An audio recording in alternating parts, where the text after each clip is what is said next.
We've had a lot of these Masonic authors that come and join us, but none like this brother, who's also going to be one of our key speakers at the New York Masonic Con coming up in January of 2025. Illustrious Brother Chuck Dunning, 33rd degree. Welcome to the Craftsmen Online podcast.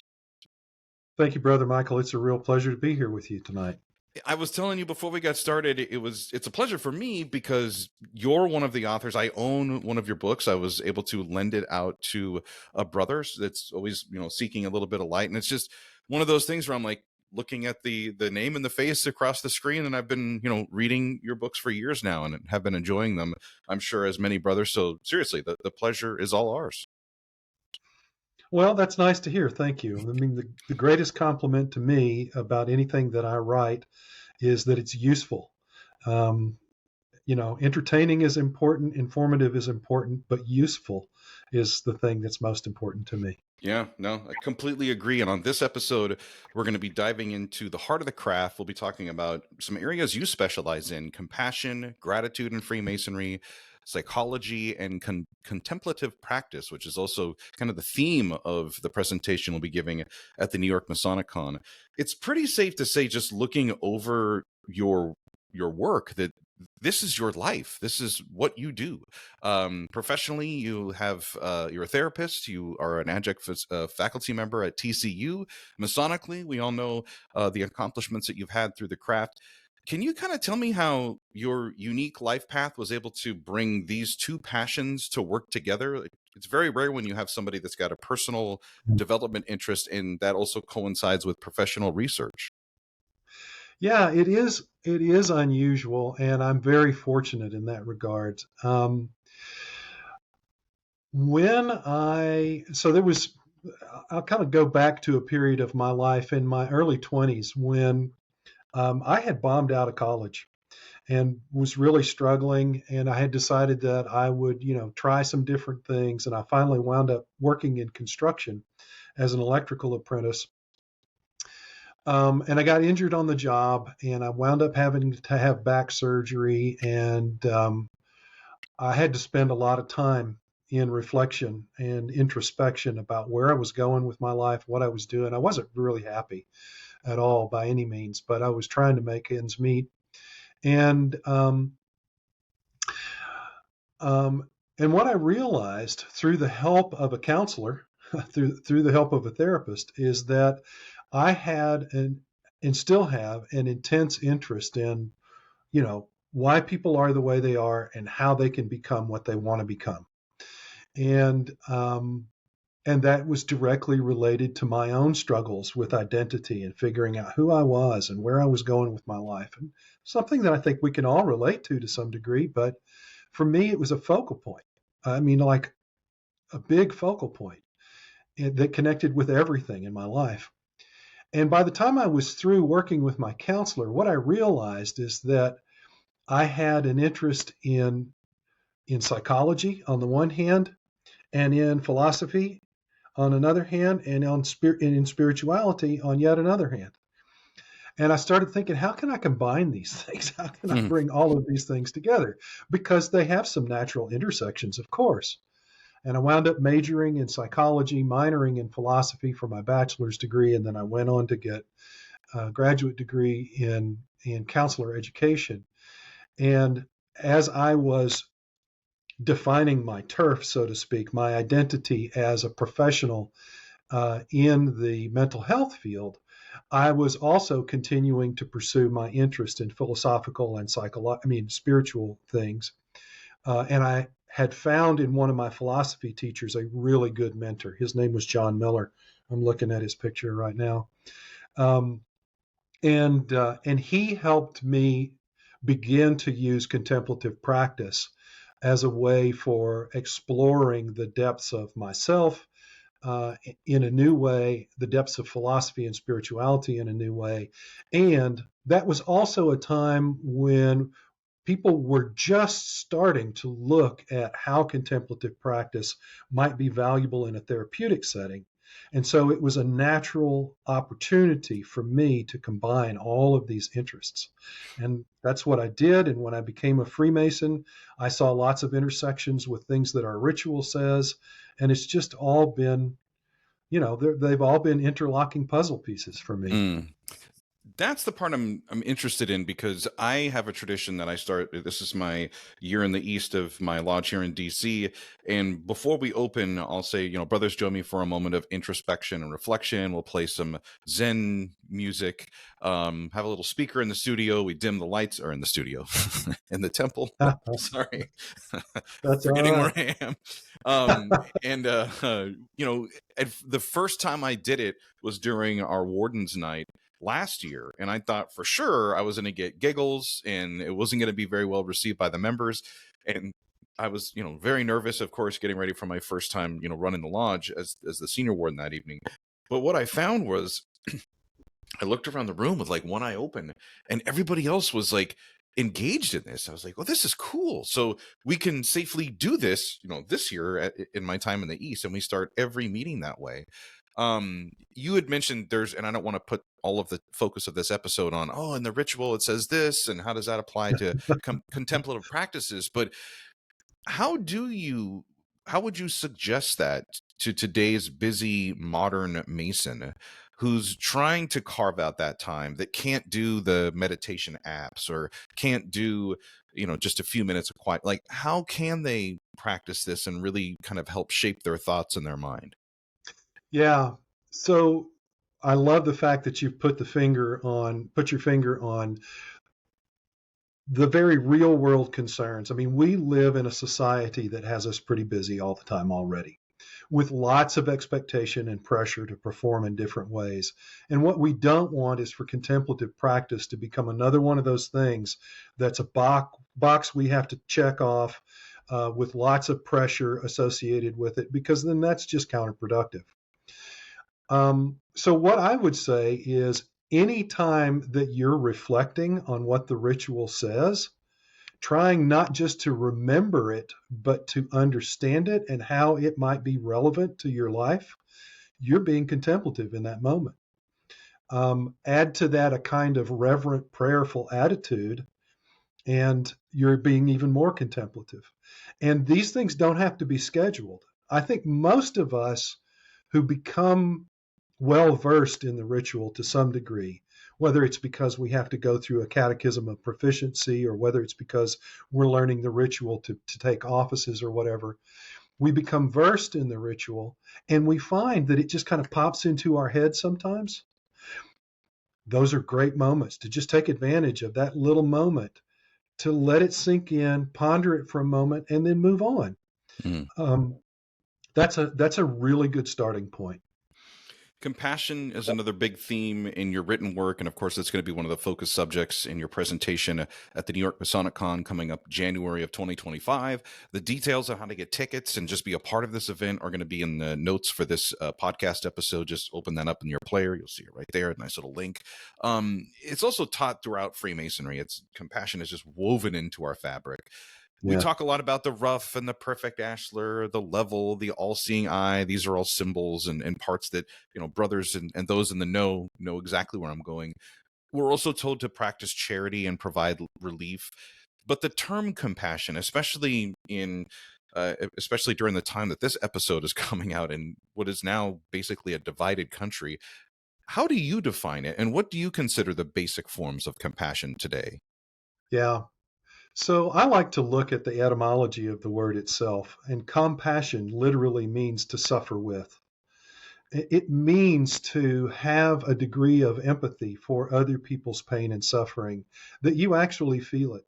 And it doesn't matter who they are, right? If you're a compassionate person, even if it's somebody you disagree with in very important ways, if they're suffering, you can still feel it, right? Now, so on the one hand, that's a kind of passive, what we might call passive compassion, where you're empathetically aware of the suffering of other people. You understand it, and you can feel it to some degree. And then there's what we would call active compassion. And that's when you not only feel other people's suffering, but you feel moved to help do something about it. And there's lots of different ways that might happen. It may be through the donation of money, to help a cause that actually serves the needs of some population that you're that you have empathy for. It might mean getting directly involved in some sort of community service, or it might just simply mean, being a welcoming ear to someone, actually listening and not judging, but really listening to understand another person is one of the most truly compassionate things we can do. Mm. Gratitude is another big part of your presentation and part of the work that you do. When I got to meet with a therapist, it was really an interesting time in my life because she made the point to me to say, have you ever thanked yourself for where you are? Like you Mm. carry all this weight. Like, have you thanked yourself today? And I was like, that sounds so weird. Like, have you hugged yourself today? Like, but I started thinking about it, and I'd like to get your take on this because I think there's kind of different levels as a joke, but I am serious because I believe there's truth behind every joke. I will thank uh, past me for helping today, present or future me with things that Yeah. you do in your life. Like, oh, hey, thanks for leaving this note so I don't forget to throw out the garbage so my wife, doesn't yell at me today. Or, hey, thanks Yeah. for, busting your butt all those years and going to college and working hard to get to this place where you are, or thinking to book this vacation for the family so that you're not scurrying at the last minute for travel plans. When it comes to gratitude, I feel like you can't help others unless you've helped yourself first. How do you Mm. help, or what advice do you have to share for brothers about the importance of kind of filling their own cup first before they go to try to serve others? Yeah. Well, I love that analogy. One of my teachers used to say the cook has to eat too. Mm, If the cook never eats, then nobody else gets to eat because the cook eventually can't cook anymore. So I love that analogy that you used. I would say that it is very important to break out of the habit of thinking we have to be, kind of like our own harsh disciplinarians all the time. A lot of us have gotten that programming that we get the best performance out of ourselves when we're really hard on ourselves, when we're very demanding and unforgiving specifically. So I think we move in the direction of developing self gratitude when we can begin to learn self forgiveness, mm, uh, and begin to speak to ourselves as if we are our own best friends. You know, most of the time, if somebody's really struggling around us, if we want to help them, we don't just start waving our finger at them and telling them how stupid they are, but we do that to ourselves all the time. And it's really not very constructive.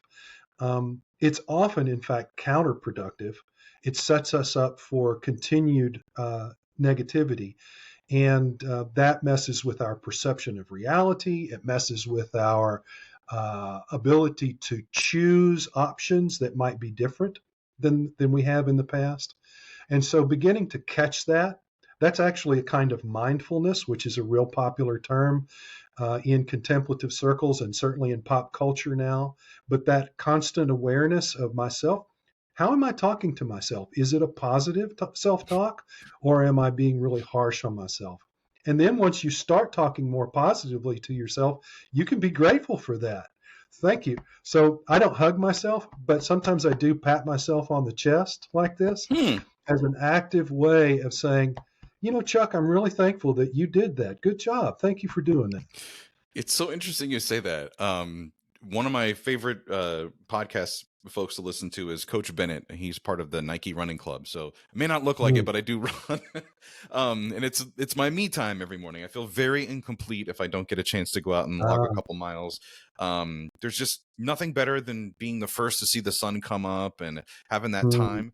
And it's one of the things that he preaches over and over. He's like, you have to be a good self coach before you can be a good athlete. You have to be able yeah. to coach yourself. And I have found myself doing it. The first car that I had did not have a radio in it, so I would entertain myself by having conversations with myself. So you There you you go. you kind of open that door, and I'm just curious, like, is it okay to ever say, I like hanging out with myself? I am sometimes my own best company. I know it sounds silly, but there are some nights where I just like sitting out and having a nice fire and maybe a couple drinks and just thinking and looking at the stars. And I'm very content with being with myself. There's other times when I'm like, hey, you know what? Let me call a couple people and at least talk to somebody on the phone, or maybe get someone to come over here and join me. Yeah, I really think that that's important. I mean, if we can't genuinely be comfortable with our own company. If I can't be comfortable just being with myself and I have to have something or somebody to distract me from just being present with myself, that in itself is a pretty good indication that there's work to be done inside, and I'm just avoiding it. Yeah. And it's interesting too, the idea of talking through your problems or whatever challenges or barriers are, coming up in your everyday life with it to yourself, like you're talking to a friend that's sitting next to Yes. you. I love the idea. Maybe you could expand on it too, is so that you don't feel alone when you're taking on these challenges, even though you are kind of doing it, but you're kind of team me at the same time. Well, yeah. So one of the things that brings to mind for me, Michael, is that we are multifaceted beings. We try to think of ourselves as, me, Chuck Dunning, and I create a mental image of who Chuck Dunning is. It's a very simplified kind of uh, picture of my personality and the way that I'm present typically. But the fact is, I'm a lot more than that. Most of the time, there are things going on within me that I'm not even aware of. I mean, just at a physical level, right? I don't have to tell my lungs to breathe and my heart to pump and my gut to digest, and thankfully so. There are also things going on in the unconscious mind like that too. Constantly, there are things happening. Memories are being connected with other memories. Experiences that we're having right now are being stored away in connection with things that have happened before. And so there's this constant process of things happening in the unknown side of us. Well, one of the things that points to is that we're much more than we think we are. Famously, um, Sigmund Freud used the image of an iceberg. Mm. He said, what's visible about us is only 10% of the iceberg. An iceberg is 90% under the surface of the water. Another analogy that I really find useful is like a spring or a geyser. You think about Old Faithful. Old Faithful, it looks pretty fantastic when it's going off, but just think about all of the things that are happening under the surface of the earth to make that possible. These deep subterranean things that are much bigger, Mm. much more powerful than that geyser is for the short period of time that it's going off. Well, our personalities are the same way. They're just what's visible of all of this other potential that's within us. And so taking time to get to know myself better, to allow myself to have these conversations that you were talking about, and have different parts of me take different perspectives on the same thing. You kind of start arguing with myself sometimes, debating with myself about something. That can be a very healthy practice. And it may sound odd and unusual to a lot of people, but it really helps open up this idea that you're expressing of we can be our own companions. Uh, when we are quote unquote alone, we still have within us the potential for lots of different possibilities and perspectives on things. Mm. Don't want to get too much into this, but at like a very high level, what goes through your mind when you come across whether it's a brother Mason or just a friend, let's say somebody in their early 40s that says, I don't really know who I am. Like I need to figure out who I am. I need to go find myself. What goes Mm-hmm. through your mind as a therapist and just as a brother or just someone who would have a concern when you hear those words? Yeah. One of the first thing that occurs to me is the courage that it takes to say that sort of thing, because there are a lot of people that have that sense of lostness, that sense of uncertainty about who they are and about what their life is about and where they're going, but they're afraid to voice it for one reason or another. And so just being able to admit that to oneself is a courageous thing. And then to be able to say it to others is a courageous thing. And there's something to be grateful for, to be able to say, well, at least I've got the courage to say, I feel lost. I'm not sure who I am.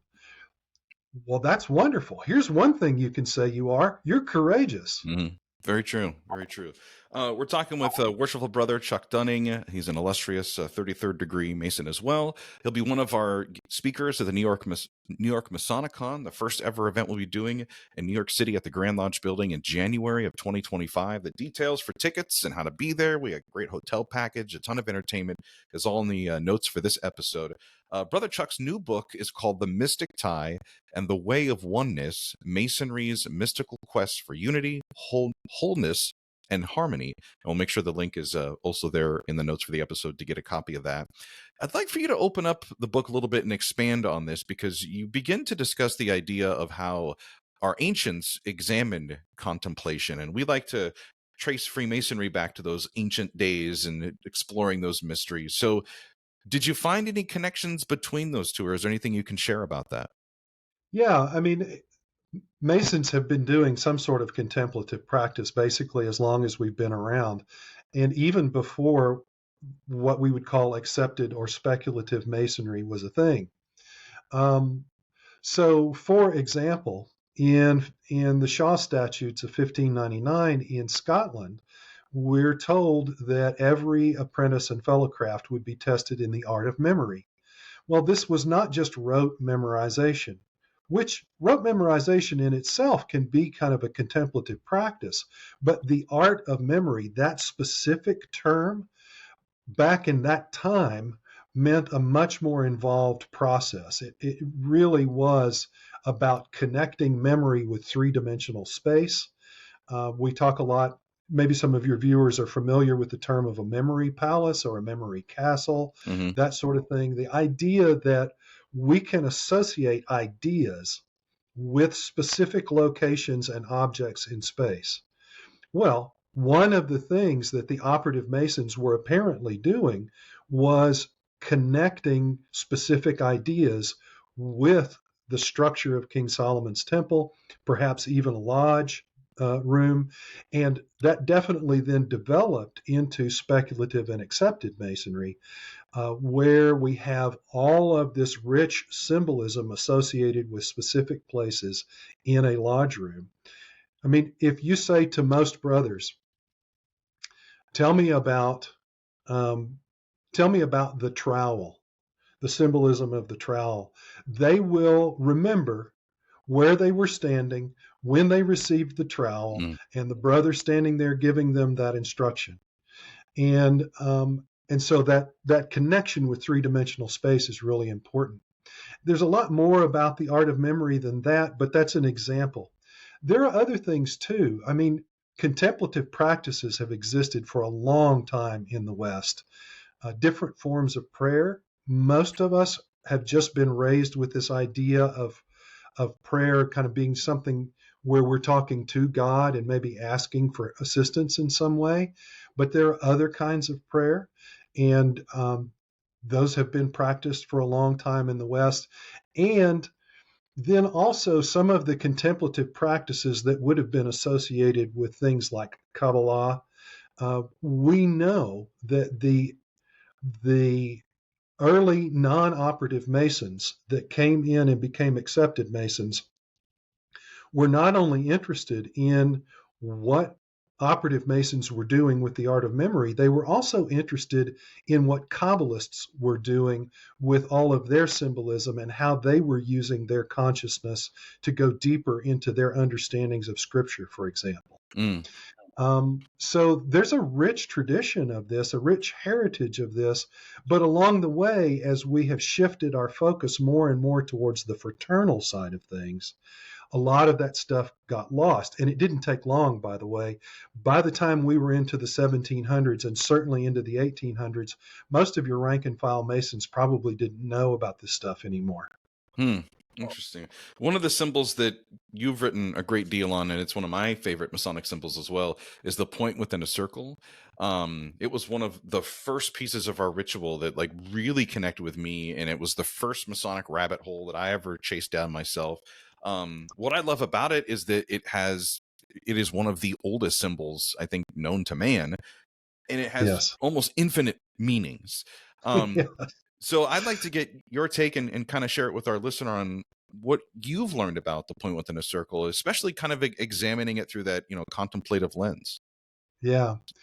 So I think the insight that was most significant to me in examining the point within the circle is that it serves as a visual representation not only of the individual Mason, which is what we're often taught, but of the mystic tie.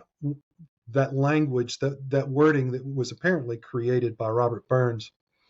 Um, this idea of the connectedness. There's something mysterious that connects us. It's not just the fact that we've all gone through the same ritual. It's not just the fact that we've taken very similar obligations or that we look at the same symbolism or anything those things are part of it, but there's something deeper to that. And one of the clues to the something deeper is that this symbol, as you rightly said, has a very ancient history to it. And interestingly, if we look at the way the Pythagoreans used it, and our history, our traditional history in Masonry says our ancient brother Pythagoras, because he was a geometrician, and because he was a philosopher, well, he regarded and his followers regarded the circumpunct, the point within the circle, as a symbol for the monad, the absolute unity from which everything emerges and which contains everything, the one of existence, the one wholeness of existence. And so when we as Masons sense our mystic tie with each other, then we're having a very special and I would say cherished experience of reawakening to that interconnectedness, that oneness and wholeness of all things. But we're doing it through brotherly love, which there's just no better way. Nice. I love it. It's very awesome. So as we mentioned in the open and of course several times here in the conversation, we've been talking about the New York Masonicon. I'm really excited about this. Our Grand Master, Most Worshipful Stephen Adam Rubin, he has been planning this since I think the day that he got elected. He had this big idea, and it's just nice to see it coming upon us and coming to fruition. The ticket and event info is again available in the notes for this episode. And we also talked about how your presentation, not only will it be a featured part of this, but also kind of, a compilation of your personal and professional work in this area. So I'm sure we've piqued the interest of several listeners and brothers who are thinking, hey, you know what? I'm willing to hop on, the train, take that ride to New York City or drive there or just walk down the block to the Grand Lodge if I'm fortunate enough to be there. What's the one thing you're hoping that they take away, our attendees, from your program this January? I think I'll go back to what I said earlier about my books. The thing that is most important to me is that somebody find them useful in some way. If they're not useful, man, give it to somebody else or throw it away. Or if you think it might become useful, put it on the shelf and come back to it at some point. But I will say the same thing about my presentation.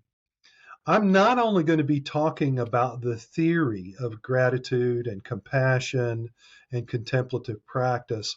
I'm actually going to be referring to specific methods that people use to engage with these principles in their daily lives and how research has shown that these things can actually benefit us in very significant ways.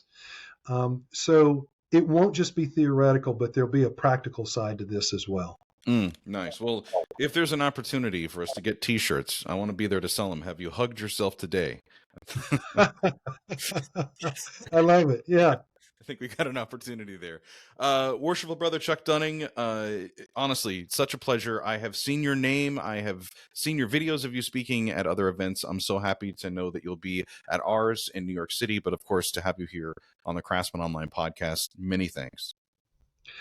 My thanks to you, Michael. I've really enjoyed our conversation. I look forward to seeing you in January and any of the other folks that want to show up and enjoy this wonderful event that's planned for us.